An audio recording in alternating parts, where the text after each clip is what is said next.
എങ്ങനെയാണ് നല്ല അടിപൊളി ബട്ടർ ഗാർലിക് പ്രോൺസ് റൈസ് ഉണ്ടാക്കുന്നത് നമുക്ക് നോക്കാം. ഈ റൈസ് ഉണ്ടാക്കാൻ അങ്ങനെ കുറച്ച് ഇൻഗ്രീഡിയൻസ് മാത്രം മതി. ഇതെല്ലാവരുടെയും വീട്ടിൽ അവൈലബിൾ ആയിട്ടുള്ള ഇൻഗ്രീഡിയൻസ് തന്നെ ആയിരിക്കും. പ്രീ കുക്ക് ചെയ്ത ബസ്മതി റൈസ് ആണ് നമ്മൾ ഈ റൈസിന് യൂസ് ചെയ്യുന്നത്. ഇത് രണ്ടുപേർക്ക് കഴിക്കാനുള്ള പോർഷൻ ആണ്. കുക്ക് ചെയ്ത് വെച്ച ബസ്മതി റൈസ് ഒരു ബൗൾ, പിന്നെ കുറച്ച് ചോപ്പ് ചെയ്ത spring onion, medium size prawns ഒരു 7 പ്രോൺസ് ഞാൻ ചെറുതായിട്ട് കട്ട് ചെയ്ത് എടുത്തേക്കുന്നത്, പിന്നെ 2 tablespoon butter, 1 tablespoon chop ചെയ്ത ഗാർലിക്. ഇത്ര നമുക്ക് വേണ്ടേ.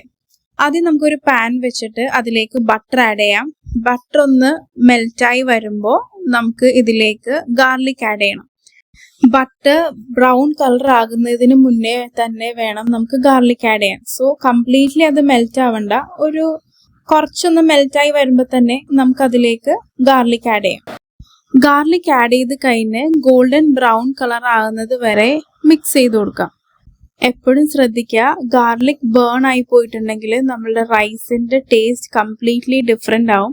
സോ ഒന്ന് ഗോൾഡൻ ബ്രൗൺ കളർ ആകുമ്പോൾ തന്നെ നമുക്ക് ഇതിലേക്ക് പ്രോൺസ് ആഡ് ചെയ്യാം.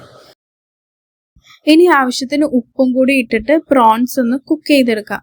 പ്രോൺസിന് ആക്ച്വലി കുക്കിംഗ് ടൈം വളരെ കുറവാണ്. സോ നമ്മൾ ഇട്ട് കഴിയുമ്പോൾ തന്നെ അതിന്റെ കളർ ഒന്ന് ചേഞ്ച് ആയി വരും. 3 മിനിറ്റ്സ് മിക്സ് ചെയ്ത് കൊടുക്കുമ്പോൾ തന്നെ പ്രോൺസ് നന്നായിട്ട് കുക്കായി വന്നോളും. ഇനി ഇതിലേക്ക് ചില്ലി ഫ്ലേക്സ് ആഡ് ചെയ്യാം. ചില്ലി ഫ്ലേക്സ് നമുക്ക് ആവശ്യത്തിന് എത്രത്തോളം എരിവ് വേണം അത്ര ആഡ് ചെയ്യാം. ഞാനിപ്പോൾ ഒരു കുറച്ച് മാത്രമേ ആഡ് ചെയ്യുന്നുള്ളൂ. ഇനി ഇത് നന്നായിട്ട് മിക്സ് ആക്കി കൊടുത്തിട്ട് ഇതിലേക്ക് നമ്മൾ കുക്ക് ചെയ്ത് വെച്ച ബസ്മതി റൈസ് ആഡ് ചെയ്ത് കൊടുക്കുക. ബസ്മതി റൈസ് കുക്ക് ചെയ്യുമ്പോൾ എപ്പോഴും സ്ട്രെയിൻ ചെയ്തിട്ട് വേണം എടുക്കാൻ, അല്ലാതെ അത് വറ്റിച്ചെടുക്കരുത്. സ്ട്രെയിൻ ചെയ്ത റൈസ് ആയിരിക്കും ഇതുപോലെ നമ്മൾ റൈസ് ഒക്കെ ഉണ്ടാക്കുമ്പോൾ യൂസ് ചെയ്യാൻ നല്ലത്. അല്ലെങ്കിൽ നമ്മളുടെ റൈസിന്റെ ടെക്സ്ചർ എപ്പോഴും മാറിപ്പോവാൻ ചാൻസ് ഉണ്ട്. ഇനി കുറച്ച് സ്പ്രിംഗ് അണിയൻ ആഡ് ചെയ്യാം. റൈസ് നന്നായി ചൂടാവുന്നത് വരെ ഒന്ന് കുക്ക് ചെയ്തെടുക്കാം കേട്ടോ. എന്നിട്ട് സ്പ്രിംഗ് അണിയൻ ആഡ് ചെയ്തിട്ട് ഒരു സെർവിങ് ബൗളിലേക്ക് മാറ്റാം. അപ്പൊ ഇത്ര ഉള്ളൂ റെസിപ്പി.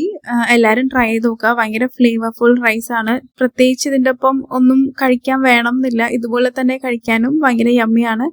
അപ്പൊ ട്രൈ ചെയ്ത് നോക്കുക. താങ്ക്